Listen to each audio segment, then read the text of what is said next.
to today's episode. And with today's episode, we will be looking at the manifesto that the NPP brought forth. In their manifestos, that's in the 2016 manifesto, they made a lot of promises regarding what they would do if they come into office. And well, the Ghanaians did give them the power. And so 2017, they were inducted into office, and we've seen their governance from 2017 till now. They plead and they ask for a second term in office. But the question we want to ask ourselves is, have they been able to live up to expectation? Have they been able to do exactly what they promised to do? Welcome to look at that. So in their manifesto, they launched their manifesto some few months ago, and it was themed Leadership of Service, Protecting Our Progress, Transforming Ghana for All. And in their manifestos, it listed and pointed out some things they did during these 3 years, in these 4 years.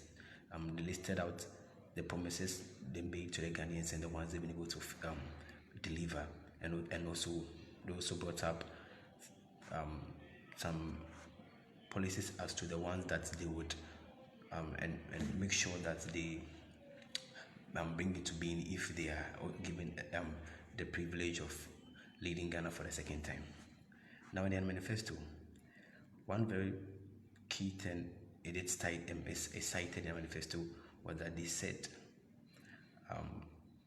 in 2016 that the following were the problems that the Ghanaians were facing, and so if they are to come into office, they would make sure that they were able to provide solutions to these.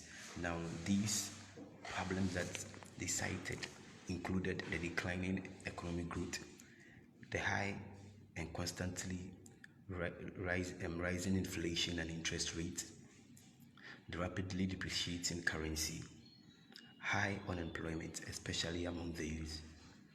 They also did mention interrupted electricity,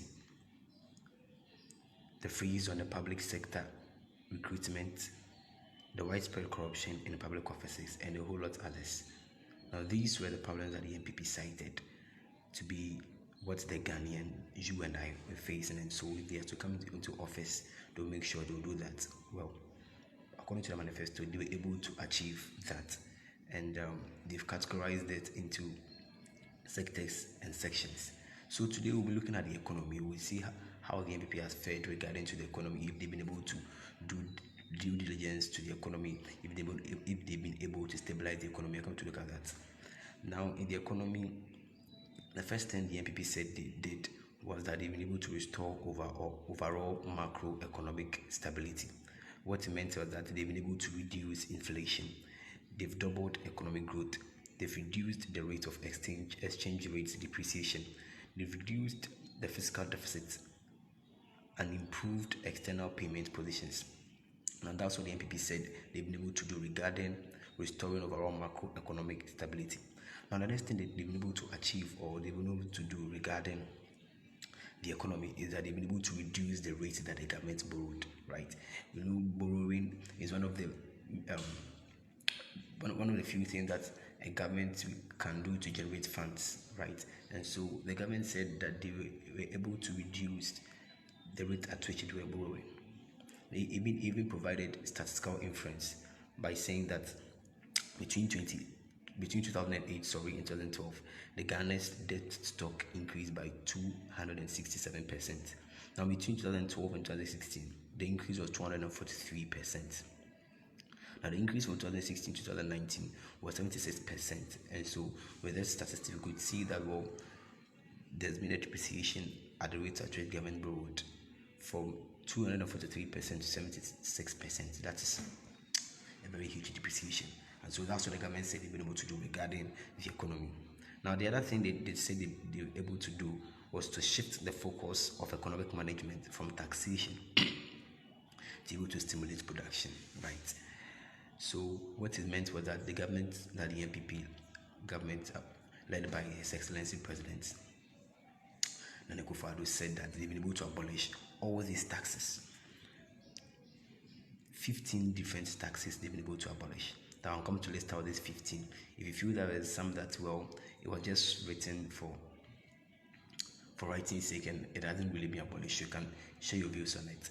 And if you feel that indeed it has been abolished, you can also share views on it. Now, these are the 15 taxes that the NPP said they've been able to abolish. The first one is 1% special import levy. The second is the 17.5 VAT on selected imported medicines. The third is 70.5 VAT on financial services. The fourth, 5% VAT on real estate services. 17.5% VAT on domestic airline tickets. VAT for micro and small enterprises from 17.5% to 3% flat rate. The seventh is import duty on the importation of spare parts. The eighth, levies imposed on kaya by local authorities. The ninth, import duty for all goods by 50% and 30% for vehicles. The excise duty on petroleum, full corporate tax deduction for private universities who plow back 100% of profits into the university. The 12th, national electrification scheme levy from 5% to 3%.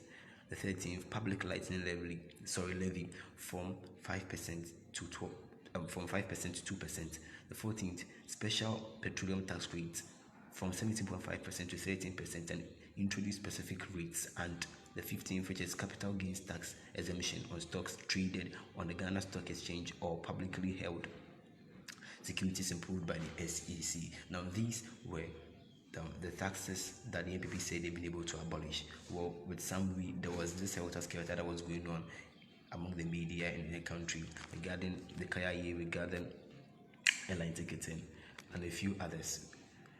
Now, the question is, do you feel that, well, even though they've been able to abolish these 15 different taxes, do you feel that they deserve a second term? Well, you can side with them by saying, well, they did well within these 4 years, and so they deserve a second term. Well, you may also feel that, well, they promised them they didn't really live up to expectations, so you feel that there's a change of government, the ball is in your hands. You can decide that. NAPCO and Plans for Food and Jobs. And so in the public sector, they employed 778,706. In the formal private sector, they employed 267,939.